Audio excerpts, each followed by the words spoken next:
Greetings, dear ones. I am Kryon of Magnetic Service.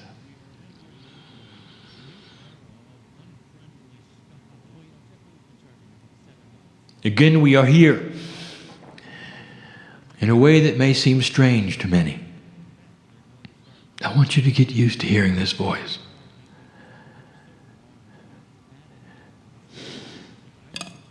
I want you to understand the reality that is here.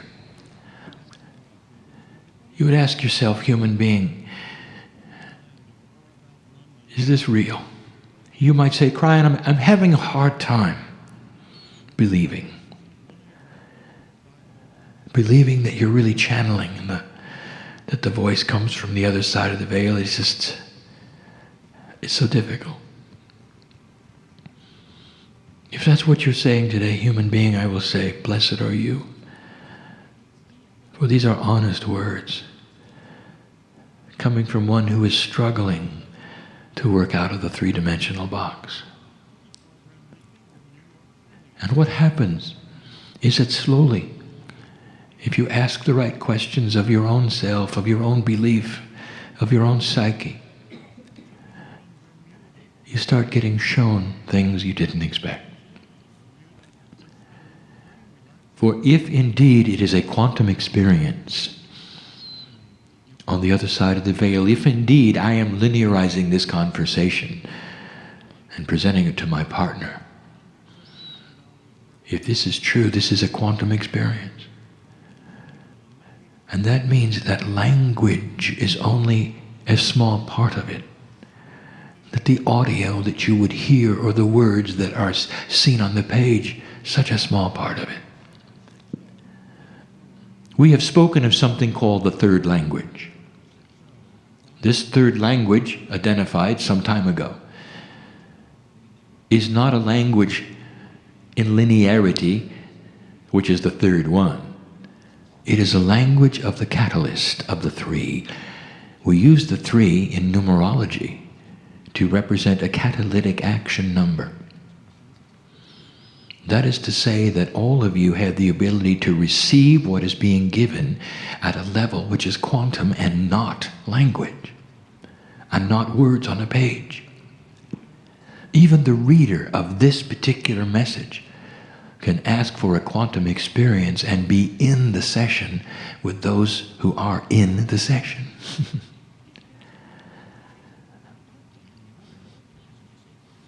Art and music. We've told you that they are quantum. We have told you how you could go into the Louvre and watch a painting. That you can immerse yourself so completely that you can see and feel the artist creating it. That you become one with the creator of the painting. So much is there that is not for the human eye. And this is the one who appreciates the art. Music touches your very soul. All of the notes playing together in unison, in harmony. It is one of the only arts where all of that can be presented together and there's no limit to the number of musicians on a stage. But you can't do that with speech, can you? No limit to the number of colors on a palette. You can't do that with speech, can you? There's a little bit of quantum in everything, if you look. So look for it here before we start a message that is not going to be a quantum one filled with love necessarily, although it is. But we're choosing to do something unusual. We're going to give you some science. We've chosen perhaps an odd place for that. But we haven't. For we think in a quantum way. We wanted to come to this place. We want to honor those who built this building.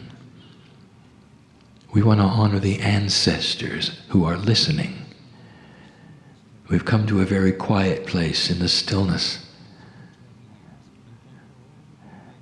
of a Southwest. In order to give a message of clarity, of purity, so that others will also receive it in that fashion. So it is not about the message at all, is it? It's about the delivery. It is about the energy of where you sit. It is about the preparation that we give my partner sitting in this place. And so we will. When we give a scientific message, when we give suggestions, I ask my partner to go very slow. Some of this has been revealed to him and some of it has not. I ask him to proceed slowly, for it will be seen and read clearly, and much will be seen around it. For what follows in this message is not just esoterics. There will be a practicality, and there will be physicists looking at it. And that makes my partner nervous. It is not going to be complex. For even the one sitting in the chair who doesn't understand science will still receive what they need to receive through the third language, and will understand why these things are being given.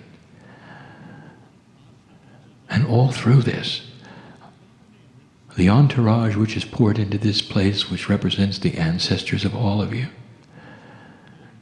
resounds even with the builders of this building, of the consciousness that allowed it to be planned so many years ago,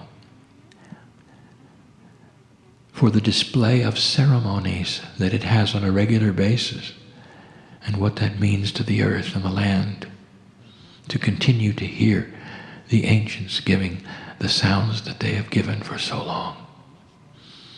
All of this wrapped into this building, into this place where my partner gives a message of science.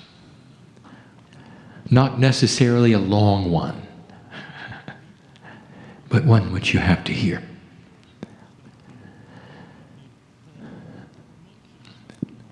It's about the environment. And let us start with assurance.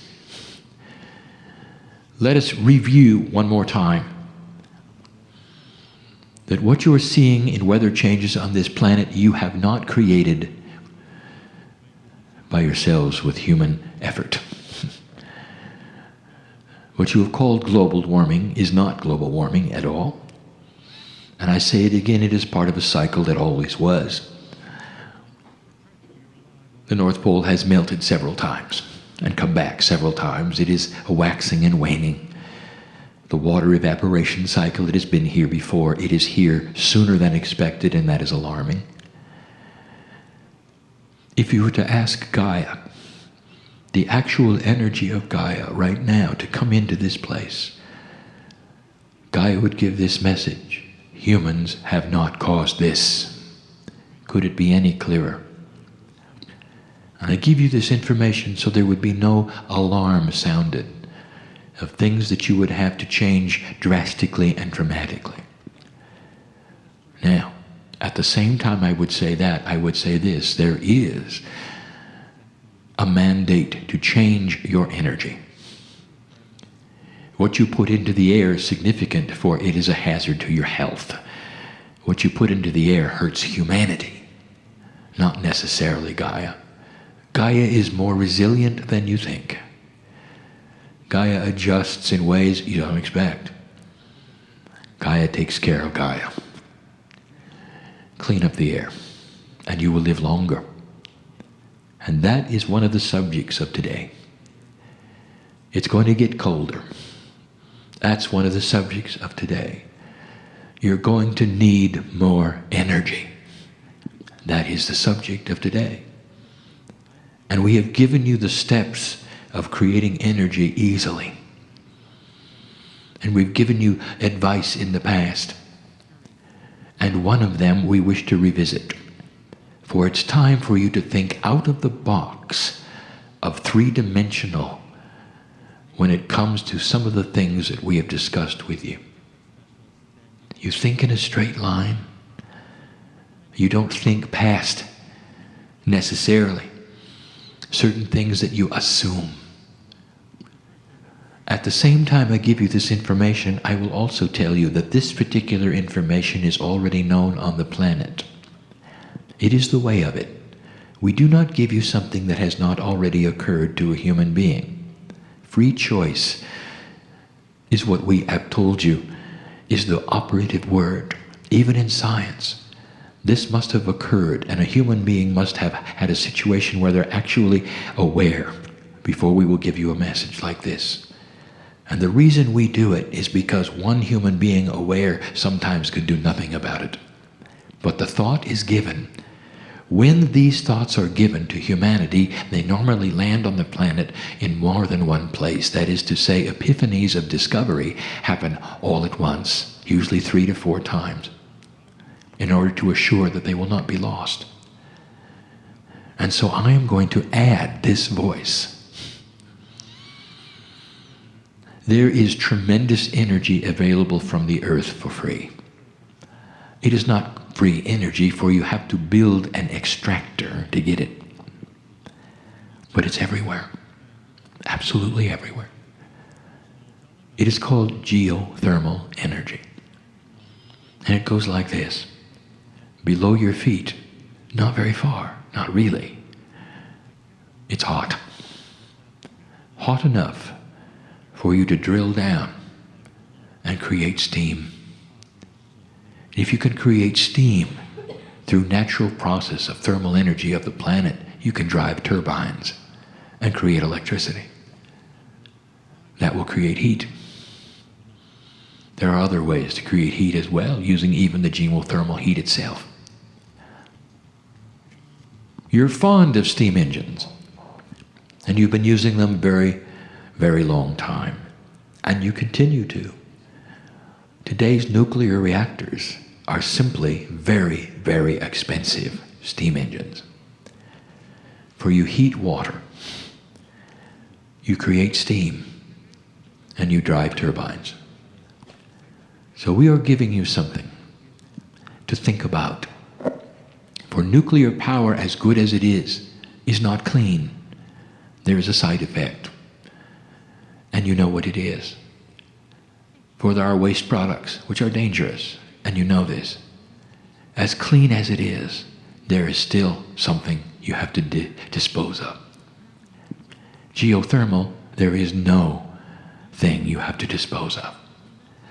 But it is dangerous. And now we open the discussion. If you can drill approximately 5 kilometers down, you will find enough heat. Now 5 kilometers to you is not that far in a straight line along the surface of the earth. Many of you walk that distance to school and work. It's not that far. But if you're going to drill down technically, it becomes difficult and dangerous. Not just dangerous for the driller, but dangerous for the planet. On the way down through the crust of the earth to the 5 kilometer mark, you go through pockets that you might know are there, releasing gas perhaps, releasing fire perhaps, releasing water perhaps. If nothing else, sometimes you interrupt what we will call the integrity of the lubricant of the shale itself. And what I'm saying here is you might even advance the potential of an earthquake, all by drilling down only 5 kilometers. And so I'm going to give you the answer. And now I'm saying, think out of the box. All along you're thinking that you're going to drill down and put a pipe with water in it. What if I told you you only had to drill down a fraction of that distance, and you could find enough heat to boil? And you'd say, impossible. Oh, it exists over the hot spots of the earth, but you might know it doesn't exist in most of the places we're asking you to drill. Well, it will work if you don't use water. It's time to marry the highest technology that you have on the planet with things you didn't expect to marry them with. And this is thinking out of the box. This is becoming a little more quantum, seeing the entire picture instead of just seeing what you think it should be. There are solutions, and you know what they are, and they're elegant, that will boil at a fraction of the temperature that water will. And this is the answer. Learning to use those substances and those fluids and that chemistry into a geothermal machine that doesn't have to drill down 5 kilometers. How about 2? And we tell you this because you're going to need to do this.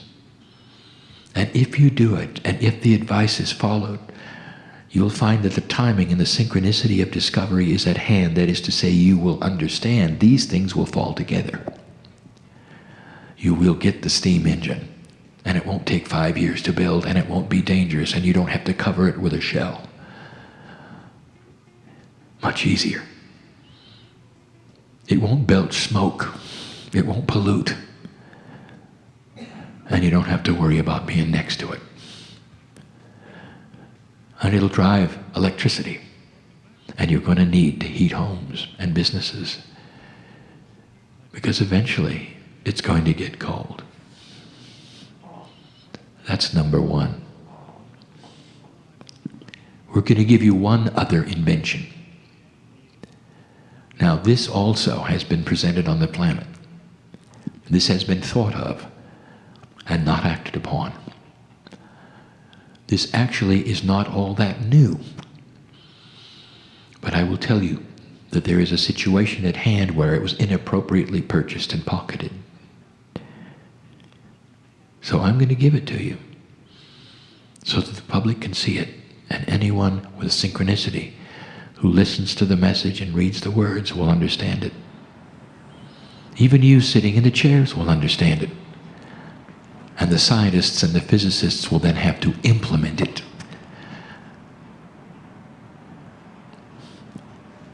The resource that this planet is going to need the most, as the population grows, as the weather changes, is what you probably already have guessed.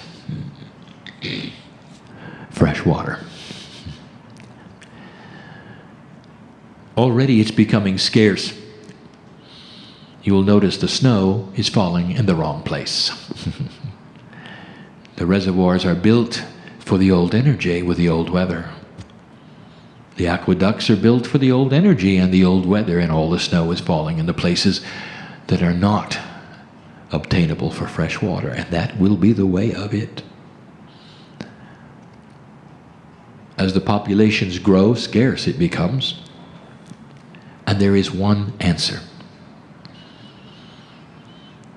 It is a profound way, when the earth is mostly water, to use the sea and the ocean.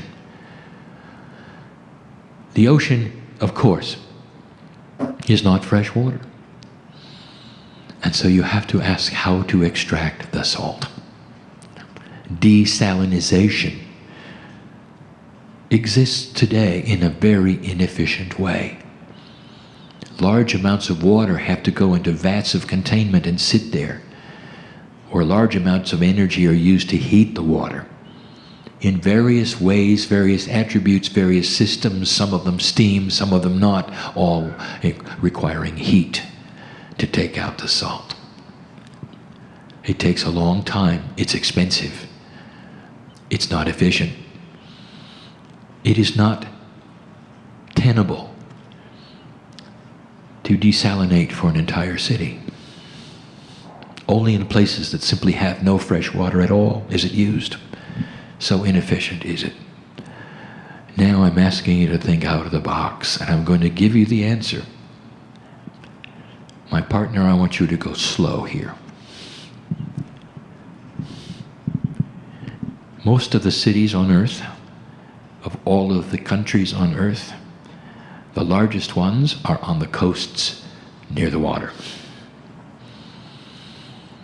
This is because over time, Those coastal areas were the places where trade could happen with ships and ports. And so you end up with the largest cities being on the ocean. It's a good place to start, is it not? To give water for them from the source which they can simply look at and use. The answer is not that difficult, but it requires something that has not been thought of, really. The highest technology you have today has to do with the smallest of the small. You call it nanotechnology. That which is extremely small, even taking form as what you would call robots, that could be inserted even into the bloodstream, perhaps even to seek out and kill disease. That's how small the nanoparticles are. You're making them intelligent through chemistry, through logic, through electronics, and cleverly you find that they can do many things. Now I'm going to give you a task. You're going to build a desalination plant where the water never stops flowing, where it can be treated and salt can be removed and a byproduct created that you had no idea about. It never has to rest. It never has to be cooked. There is no heat involved at all. It goes in one end and comes out the other in a steady flow. In one end it's salty, in the other end it's fresh, ready then for purification. And here is the answer. Through nanotechnology, in the first stages of the system with the water flowing, you release enough nanotechnology robots that are assigned to find the salt and attach themselves to it.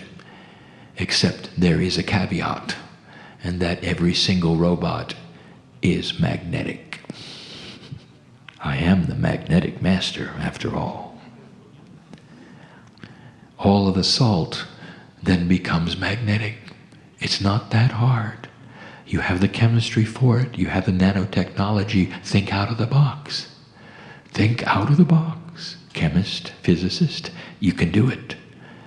On to the next stage, flowing into the next part, tremendous, huge electromagnets, pulling the salt out of the water completely and totally because the salt is magnetic. Out it goes. Oversimplified, perhaps, but this is the way of it. No heat involved. Now, the byproduct? You won't believe it. Oh, and it will be controversial when you discover it. Magnetic fields applied to water often creates water that is quite healing. Do you see where this is going? What a device that might be. It will be quantum, you know, because it uses magnetics. And this is what we wanted to give you today. This is what we wanted to have recorded today.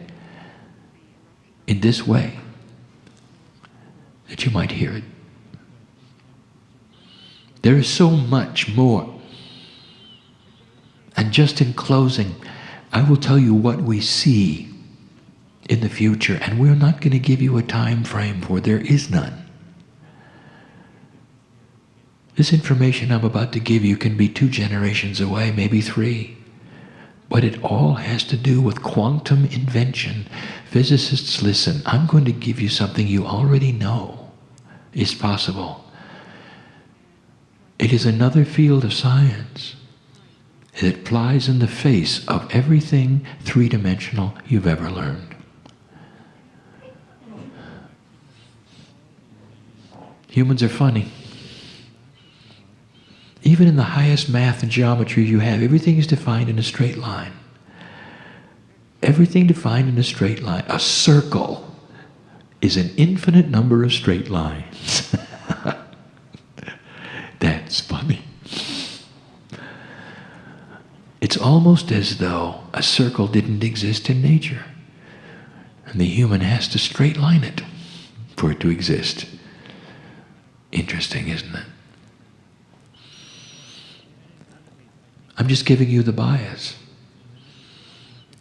Bubbles have always been around. They're beautiful, you know. They're natural, you know. The circle is a natural occurring event in space as well.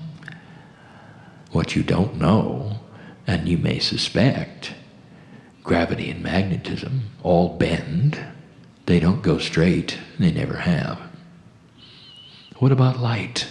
It doesn't either when affected by the other two.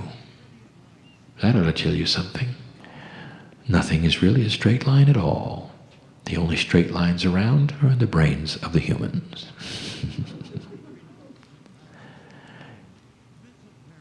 You're not using the right kind of math either, and we've told you that.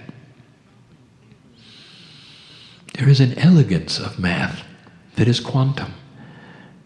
And if I begin to tell you about it, even in the simplest terms, it's going to seem overly complex. Quantum math uses something that is going to be discovered, and we're going to give it a name, and that's going to be influential numbers. Numbers that exist not with empirical values, but with values that are influenced by the numbers around them. 4 is not a 4. 4 is modified because of the numbers that sit next to it. In a formula, in linearity, in counting, each time a formula is manufactured in a quantum state, looking for a solution, all of the numbers are modified by the numbers next to them. They're influential numbers. The 4 is affected by the 5. Reduced maybe by the 3. And in quantum math, if you use influential numbers, dear ones, it is a beautiful thing when you find out the attributes of them and they are consistent. You will then have the formula for a circle being a whole number, not an irrational number at all. It won't be pi. It'll be pi solved.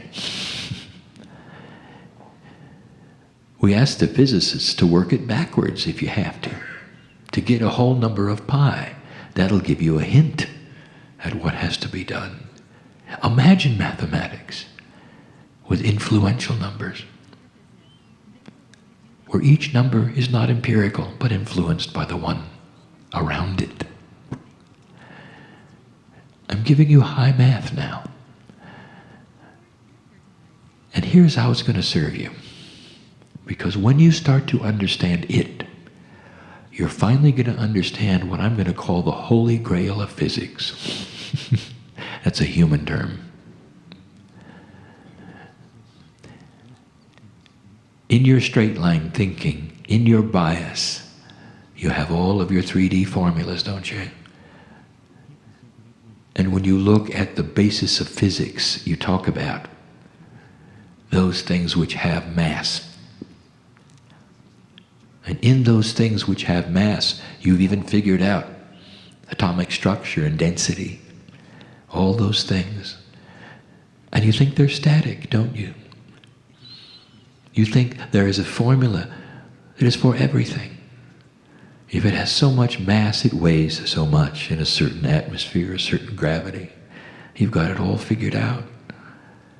And I will tell you that all of those formulas are 3D. And as soon as you become quantum with them, they all stretch. All this to tell you this: it is possible for you to alter the mass of any object in existence. It doesn't matter how large or small or dense it is. You can alter the mass of it, and you have thought all this time that the formula is static, and it is not. In Yugoslavia, there's a workshop. Historic it is, for the man who thought out of the box. Tesla. And in that workshop, there are marks on the ceiling for the objects that took off on his workbench and went straight up. Shattered they did, hitting the ceiling they did. Nikolai was frustrated, for he had discovered massless objects and didn't know how. He thought out of the box, the only one in existence to ever give you a thought of how alternating current might work. Oh, it's more than 3D, study it. The same applies with numbers. The same applies with mass. And I will tell you that it is accomplished through magnetics. Always has been. And that was the experiment. In Tesla's time, without a computer, without any of the finite instruments you have today to measure what you have, he did it. But he couldn't control it. Frustrated he was. By the way, he's back.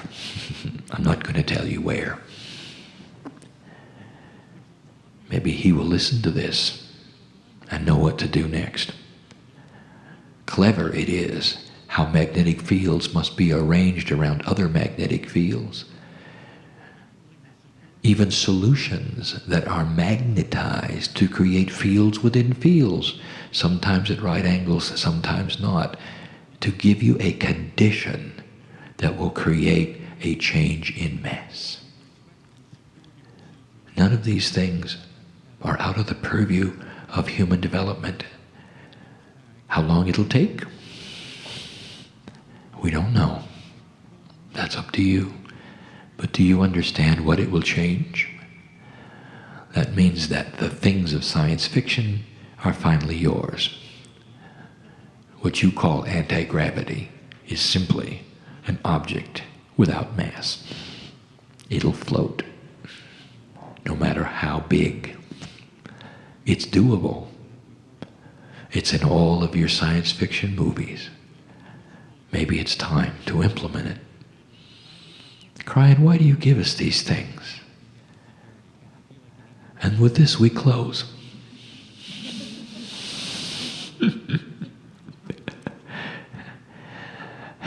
We want you to stay here.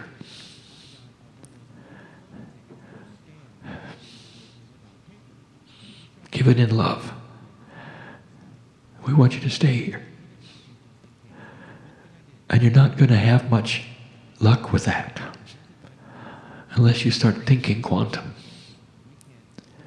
Unless you start accelerating the inventions and put some of the politics out of the way.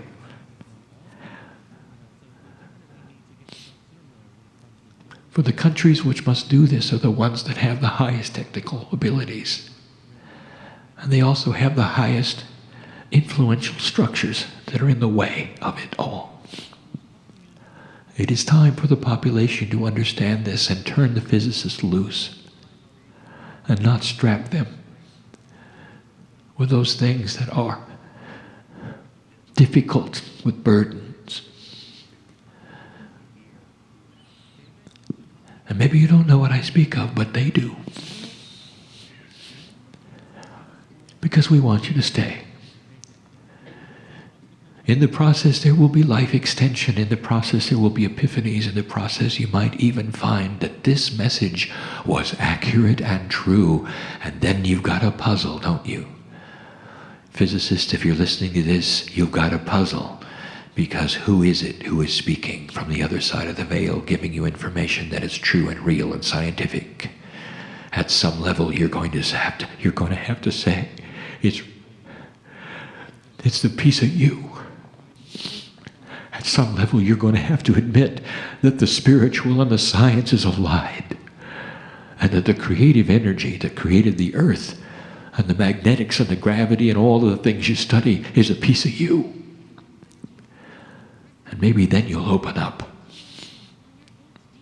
And the things that you wish to have invented, all you have to do is open the box because you already were there and you helped in their creation. How about that one? It all has to do with the puzzle. Is this real or not? Is Kryon real or not? Is love real or not? Well, some of you know, because you've sat in the presence of the Creator today, who loves you. This family on my side of the veil loves you.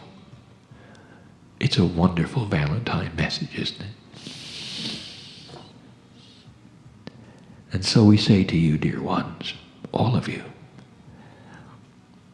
that all of the things that we talk about, whether they're scientific, whether they have to do with your Akash or your soul, the higher self, all of those things, there's only one purpose. To make the life you are living on this planet easier. For you to discover the compassion that is the glue that puts you together. It changes the earth itself, for the shift is upon you. And that which you call the 2012 energy is here. Let this be what it is supposed to be. A high time of consciousness, of scientific evolution with integrity, with an economy that is a re-emerging one with integrity, with government that slowly changes with integrity.